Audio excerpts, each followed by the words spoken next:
Assalamualaikum warahmatullahi wabarakatuh. Kami dari kelompok 2 yang beranggotakan Anissa Imania dan Inaya akan mempresentasikan mengenai sumber data dan jenis data penelitian, data primer dan data sekunder. Penjelasan pertama mengenai pengertian sumber data. Sumber data dalam penelitian adalah subjek dari mana data itu diperoleh. Bila dalam pengumpulan data menggunakan kuesioner atau wawancara, maka sumber datanya adalah responden. Kemudian, bila dalam pengumpulan data menggunakan observasi, maka sumber datanya adalah benda gerak atau proses sesuatu. Dan bila dalam pengumpulan data menggunakan dokumen, maka sumber datanya adalah sumber dan catatan. Kemudian terdapat pengertian sumber data menurut para ahli, diantaranya menurut Nuzula Agustina.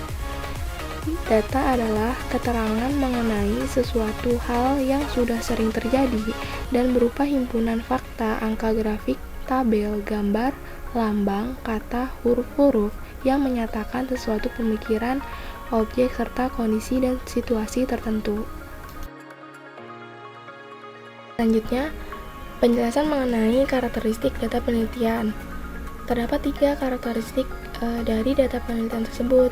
Pertama, data terdiri atas beberapa bentuk data tunggal atau datum yang dihimpun dari fakta suatu peristiwa, baik pengamatan atau observasi ataupun wawancara. Hal ini berarti data yang didapat oleh peneliti haruslah berbentuk data tunggal. Kemudian yang kedua, data tidak dapat memiliki arti apapun sebelum diolah sedemikian rupa. Nah, artinya data yang diperoleh oleh peneliti ini tidak memiliki arti sebelum diolah oleh peneliti.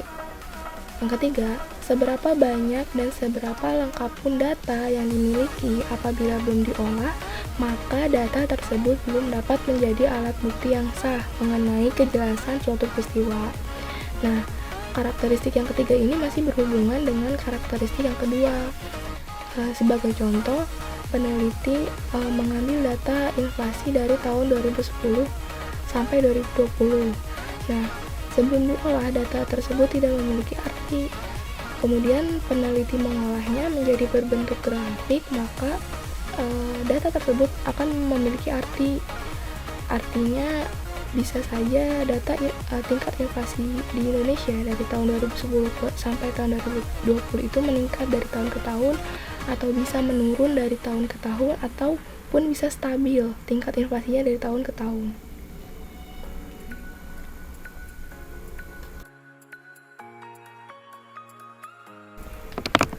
Penjelasan selanjutnya mengenai data primer.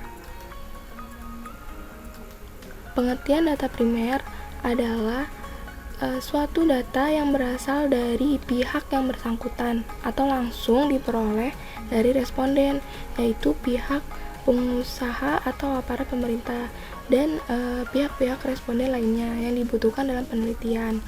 Pengambilan data primer ini dilakukan dengan metode purposive random sampling.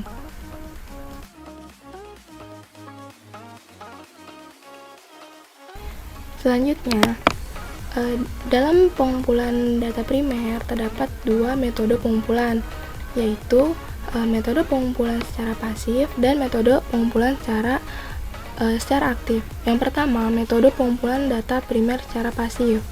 Nah, dalam pengumpulannya secara pasif terdapat 4 metode atau 4 pembagian. Pertama, terstruktur dan bersifat rahasia.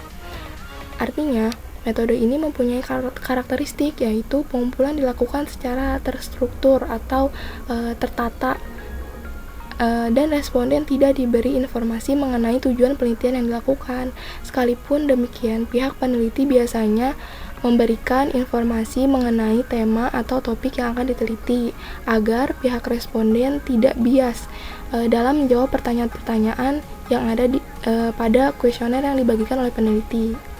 Yang kedua, Metode pengumpulan data primer secara pasif yaitu terstruktur dan bersifat terbuka. Hal ini berarti metode ini mempunyai karakteristik yaitu pengumpulan dilakukan secara terstruktur atau tingkat keformalannya tinggi, dan responden biasanya diberi informasi mengenai tujuan penelitian yang dilakukan.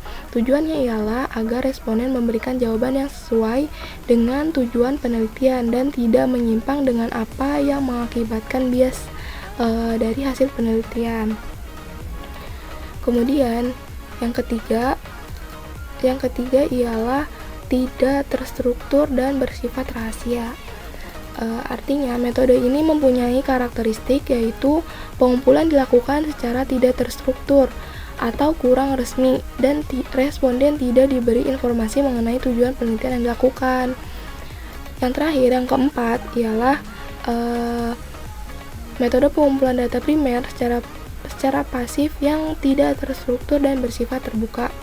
Artinya metode ini mempunyai karakteristik yaitu pengumpulan dilakukan secara tidak terstruktur dan atau kurang resmi, tetapi pihak peneliti memberikan informasi secara terbuka mengenai tujuan penelitian, sehingga responden dapat secara jelas mengetahui arah penelitian yang dilakukan oleh peneliti.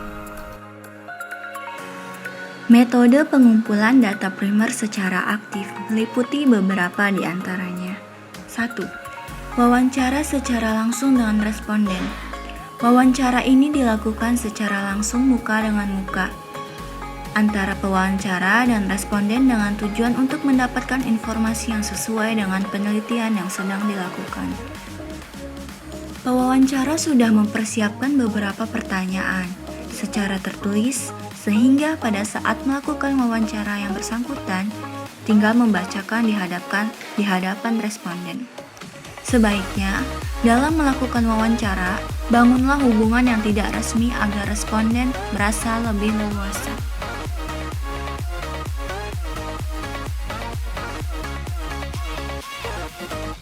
Kedua, wawancara melalui telepon. Wawancara menggunakan telepon dapat didefinisikan sebagai komunikasi antara pewawancara dengan responden dengan menggunakan media telepon. Ketiga, wawancara melalui surat. Teknik ini dapat didefinisikan sebagai pencarian informasi dengan menggunakan kuesioner yang dikirim kepada responden melalui surat. Keuntungan menggunakan media surat ini ialah peneliti dapat menanyakan banyak hal. Responden mempunyai waktu untuk menjawab setiap pertanyaan. Keempat, wawancara dengan mesin. Perkembangan teknologi memungkinkan peneliti melakukan wawancara dengan menggunakan kuesioner yang dikirim melalui email kepada responden. Teknik ini dapat dipakai dalam penelitian bisnis. Keuntungan teknik ini ialah peneliti dapat menjangkau responden yang jauh lokasinya, bahkan beda kota ataupun negara. Data sekunder. Data sekunder merupakan pendekatan penelitian yang menggunakan data-data yang telah ada. Selanjutnya, dilakukan proses analisa dan interpretasi terhadap data-data tersebut sesuai dengan tujuan penelitian.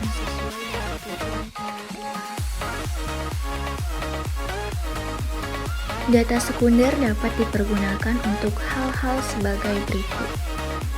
Pertama, pemahaman masalah. Data sekunder dapat digunakan sebagai sarana pendukung untuk memahami masalah yang akan kita teliti. Sebagai contoh, apabila kita akan melakukan penelitian dalam suatu perusahaan, maka perusahaan tersebut menyediakan company profile atau data administratif lainnya yang dapat kita gunakan sebagai pemicu untuk memahami permasalahan yang muncul dalam perusahaan tersebut dan yang akan kita gunakan sebagai masalah penelitian. Berikut adalah beberapa keuntungan penelitian sekunder. Pertama, murah. Kedua, data dapat didapatkan dengan cepat. Ketiga, dapat belajar dan mengerti kejadian di waktu lampau. Keempat, akan dapat meningkatkan pengetahuan melalui replication dan menambah jumlah sampel. Kelima, pada penelitian sosial, dapat memahami perubahan sosial atau social change. Berikut adalah beberapa kerugian penelitian sekunder. Pertama, kekurangan data tidak terjamin. Kedua, hasil interpretasi peneliti sebelumnya. Ketiga, data yang tersedia kadang tidak sesuai dengan kebutuhan. Keempat, unit pengukuran yang berbeda. Kelima, usang atau tidak up to date. Kesimpulan, sumber data dalam penelitian adalah subjek dari mana data diperoleh. Bila dalam pengumpulan data menggunakan kuesioner atau wawancara, maka sumber datanya adalah responden. Bila dalam pengumpulan data menggunakan observasi, maka sumber datanya adalah benda, gerak, atau proses sesuatu. Bila dalam pengumpulan data menggunakan dokumen, maka sumber datanya adalah dokumen atau catatan. Data primer adalah sesuatu data yang berasal dari pihak yang bersangkutan atau langsung diperoleh dari responden, yaitu pihak pengusaha atau aparat pemerintahan.